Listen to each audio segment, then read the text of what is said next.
trust you are well. Good morning. Good morning. Hi. Good morning. I trust you are well. Right.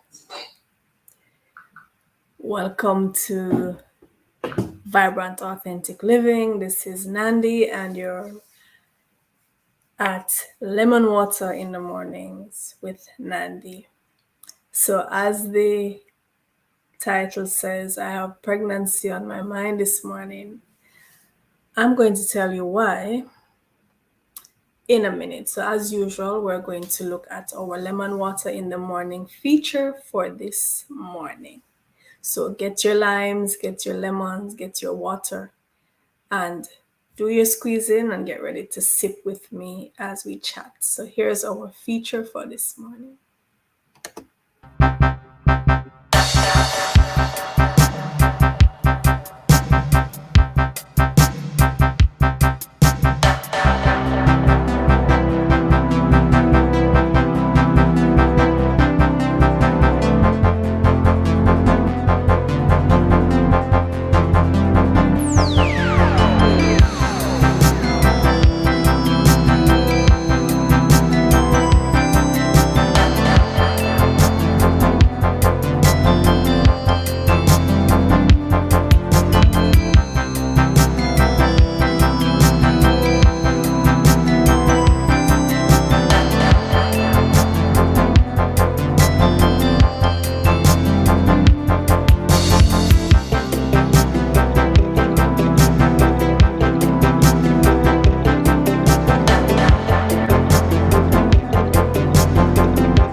Okay, so why do I have pregnancy on my mind this morning?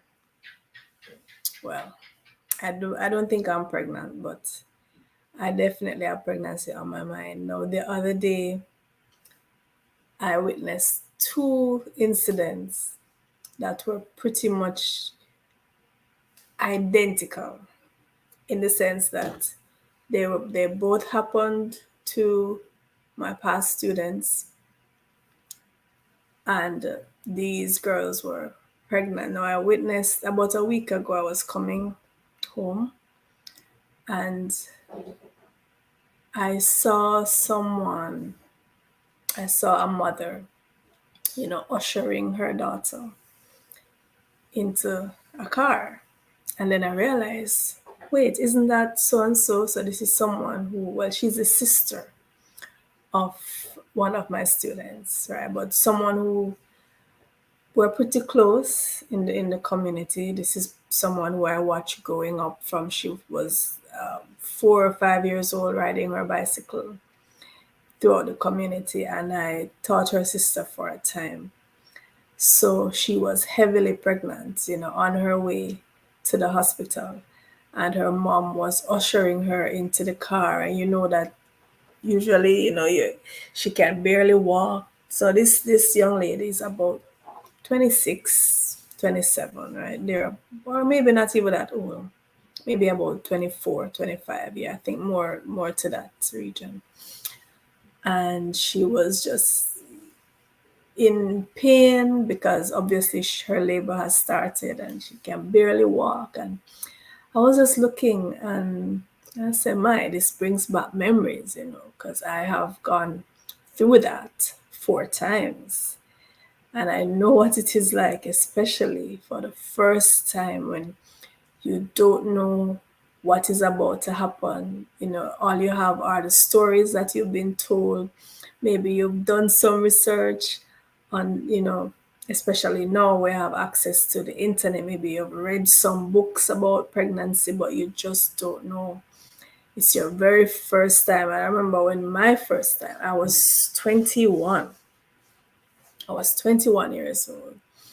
And I remember my grandma in the days leading up to labor, my grandma she was laughing and she said, your body go hurt you. So I remember I said, your body going hurt you, which was her way of saying you're about to be experiencing some serious pain. And I tell you, that was some serious pain, right? Especially the first labor, the first time you're going to deliver a child into this world is usually the most painful.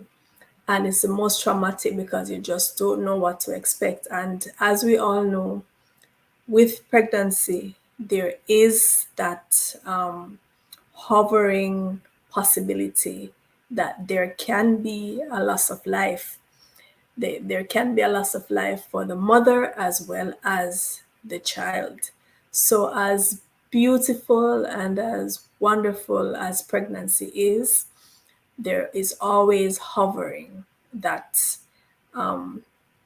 trepidation that something could go wrong. This could be the last time you're seeing this young mother, or you might really never get to meet that little person that has been in incubation for 9 months. You're feeling this person kick, you feel its movements, but you haven't met, and you might never really meet because some babies are born stillborn. Some babies actually die before they are born. So, and this is something that happened to a very close relative of mine, and it was very traumatic. It's something that you never really get over. So, with all the joy that comes with ushering this life into the world, there is that trepidation. And especially when you're a young first time mother, it is so overwhelming. And I was just watching, this lady just guiding her daughter into the car. It was just a sweet moment. And then, lo and behold, just a few days later, again, I was leaving my house this time. The first time I was coming in. So I was leaving my house and I saw one of my past students. No, she would be more like 26. Yeah, about 26. And her mom, again, was walking her to the car. Walking her to the car. But this time her mom had her pillow with her as well, and was carrying her bags. And again, it triggered that feeling, that maternal feeling that you have. Just like when you go to visit someone who has just given birth, or they have a newborn baby in the house and you go to visit, that maternal instinct just kick in, that baby fever just kick in, and it's like you just want another little baby. They have their own little smell and their own little vibe about them. And especially when you are a nurturing person like I am, it takes you down memory lane, and it just brings back all of those. So it's weird though, a couple days within just a couple days of each other, here I am witnessing these young women off to becoming first time mothers. It's something that it was really striking for me. I was telling someone the story yesterday, and they say, if you were someone who gambles, you would go look up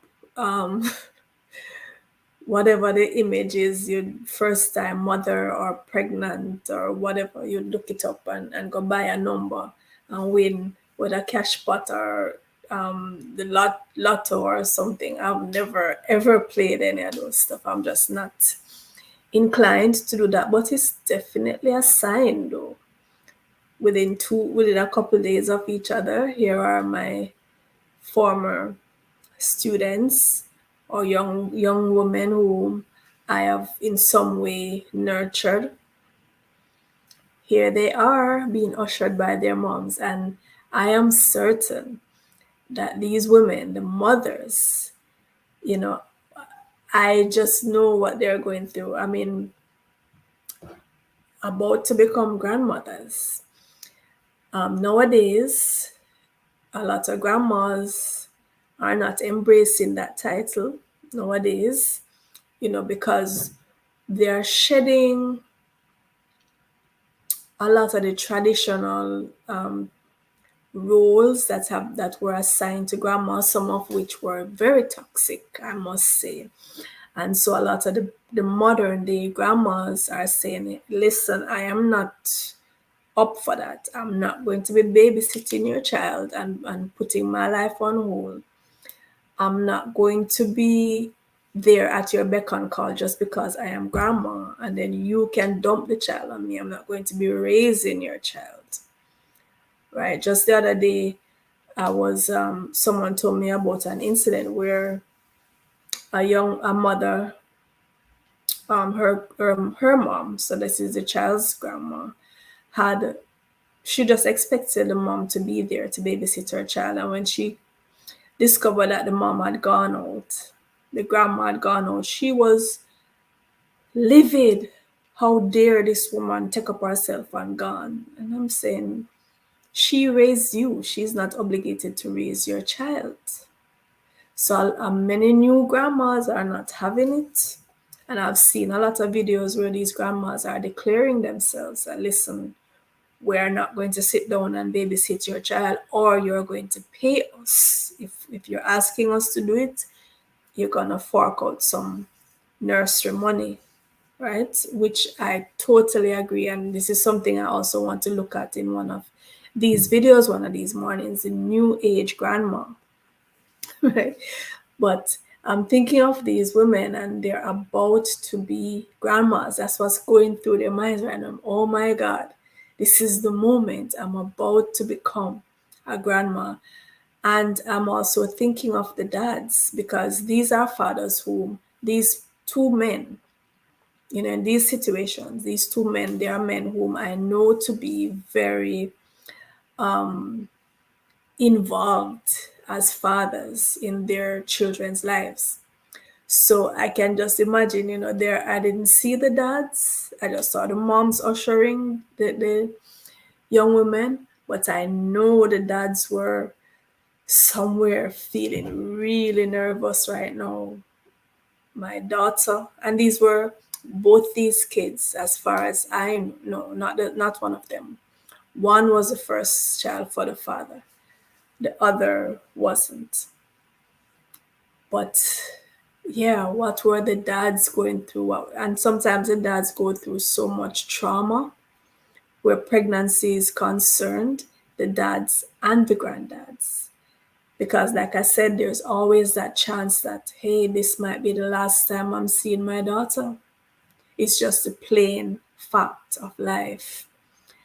Women die in childbirth, children die in childbirth.